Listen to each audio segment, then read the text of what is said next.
a trade deficit gets large and it looks like you have no way out from it, that can be a real problem over time. I mean, you're shipping little pieces of paper to the rest of the world, and they're shipping you goods. I mean, people are working, making underwear or shoes someplace, and they get little pieces of paper from us.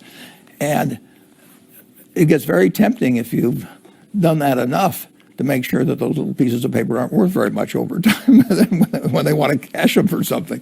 So you don't want to have, we don't have any problem running trade deficits, but if we ran really large ones and we sort of worked ourselves into a box where we didn't really have a solution to get the numbers down, it could be a problem. And I wrote about it one time, but it's kind of a nice thing, actually. I mean, wouldn't you like to have something where you just send out little pieces of paper and somebody keep supplying you with your food or your, whatever. I'm living it. You're all right. Yeah, right, exactly. Yeah, we call them credit cards in the United States.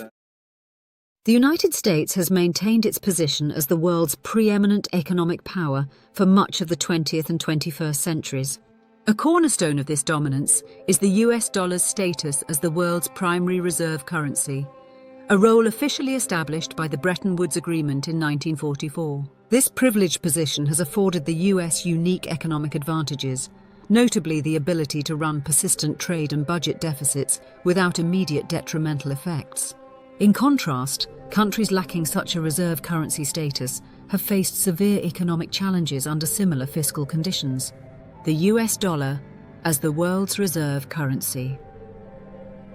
The designation of the US dollar as the world's reserve currency means that it is widely held by governments and institutions as part of their foreign exchange reserves. This status facilitates international trade and investment, as the dollar is commonly used in global transactions. The origins of this arrangement trace back to the Bretton Woods Conference in 1944, where Allied nations established a new international monetary system, pegging their currencies to the US dollar, which was convertible to gold.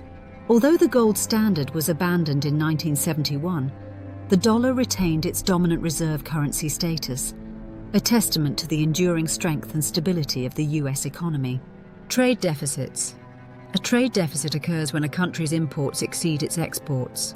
The US has experienced persistent trade deficits since the 1970s. According to data from the Federal Reserve Bank of St. Louis, the US trade balance shifted from consistent surpluses in the mid-20th century to continuous deficits starting around 1970, coinciding with the dollar's entrenched role in global finance. For example, the trade deficit in goods and services reached $773 billion in 2023, reflecting a long-term trend of increased dependence on imported goods and services. Budget deficits. A budget deficit arises when government expenditures surpass revenues. The US federal government has frequently operated with budget deficits, particularly pronounced in recent decades. Data from the Federal Reserve Economic Data, FRED, indicates that the federal budget has been in deficit for most years since the 1970s, with notable increases during periods of economic downturns and significant policy expenditures, such as the global financial crisis of 2008 and the COVID-19 pandemic in 2020. For instance, the budget deficit exceeded $3 trillion in 2020 due to pandemic-related spending, highlighting the capacity of the US to sustain large deficits without facing immediate financial crises. The US benefits from what is often termed an exorbitant privilege due to the dollar's reserve currency status. This privilege allows the US to finance its deficits by issuing debt in its own currency, which is in constant demand globally for reserves and transactions. Consequently, the US can sustain higher levels of debt without facing the same pressures that other nations might encounter. For example, the US Treasury bonds are viewed as a safe haven, enabling the government to borrow at lower interest rates compared to other countries. In contrast, countries without a reserve currency status that have attempted to run significant trade and budget deficits have often faced severe economic repercussions. These are examples that illustrate the vulnerabilities of nations lacking the dollar's unique position. Chile in the early 1970s. Under President Salvador Allende, Chile pursued expansive fiscal policies, leading to substantial budget deficits. The government financed these deficits by increasing the money supply, resulting in hyperinflation. The Chilean escudo depreciated rapidly, and the economy collapsed, culminating in a military coup in 1973. Chile's reliance on external debt and lack of a stable currency exacerbated its economic instability. Zimbabwe in the late 2000s. Zimbabwe's government engaged in excessive money printing to finance its budget deficits, leading to one of the most extreme cases of hyperinflation in history.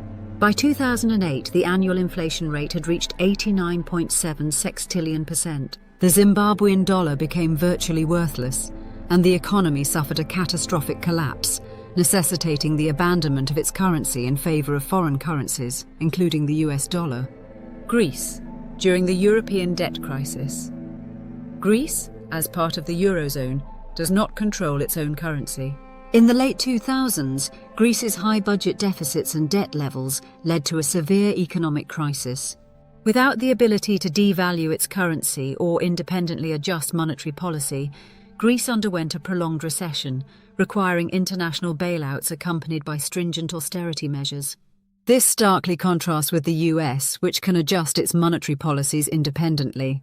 The disparity between nations with reserve currencies and those without contributes to global economic imbalances. To foster more balanced development worldwide, several measures could be considered. Diversifying reserve currencies. Encouraging the use of multiple currencies as global reserves could reduce the systemic risks associated with reliance on a single currency. This diversification would also diminish the exorbitant privilege enjoyed by any one nation, promoting a more equitable economic landscape. Strengthening international financial institutions. Reforming institutions like the International Monetary Fund, IMF, to better represent emerging economies can provide more balanced support and oversight, helping countries manage deficits without resorting to detrimental economic policies. Initiatives like special drawing rights, SDRs, can serve as a step toward a more balanced monetary framework. Promoting fiscal discipline and sustainable policies. Encouraging all nations to adopt sustainable fiscal policies with an emphasis on transparency and accountability can mitigate the risks of economic collapse due to unchecked deficits. Developing regional financial cooperation. Regional financial arrangements, such as the Chiang Mai Initiative in Asia, can offer support mechanisms for countries facing liquidity issues, reducing dependence on a single global reserve currency. The current monetary system reinforces global inequality, with a few nations enjoying unparalleled economic privileges, while others face significant vulnerabilities. This imbalance hinders global unity and peace by perpetuating economic disparities and fostering resentment. A more balanced system, where the economic privileges of one nation do not come at the expense of others, is essential for fostering trust and cooperation among nations. The US dollar's status as the world's reserve currency has enabled the United States to operate with trade and budget deficits that might otherwise destabilize economies lacking such a privilege. The experiences of countries like Chile, Zimbabwe, and Greece illustrate the potential consequences of significant deficits without the buffer of a reserve currency. Addressing this global economic disparity requires concerted efforts toward diversifying reserve currencies, reforming international financial institutions, promoting fiscal discipline, and enhancing regional financial cooperation. Such measures can contribute to a more balanced and equitable global economic system, fostering sustainable development and global harmony. Thank you so much for watching. If you found this video valuable, please give it a thumbs up and hit the subscribe button. It's one of the best ways to help more people see this content. I'd love to hear your thoughts. So leave a comment below and join the conversation about today's topic. Your engagement and support mean everything to me and make it possible for me to create more impactful content that aims to bring the world closer together. If you'd like to take it a step further, you can support the channel directly through the link in the description. Every bit of support helps this community grow and fuels the mission to make a difference. Thank you for being such an important part of this journey.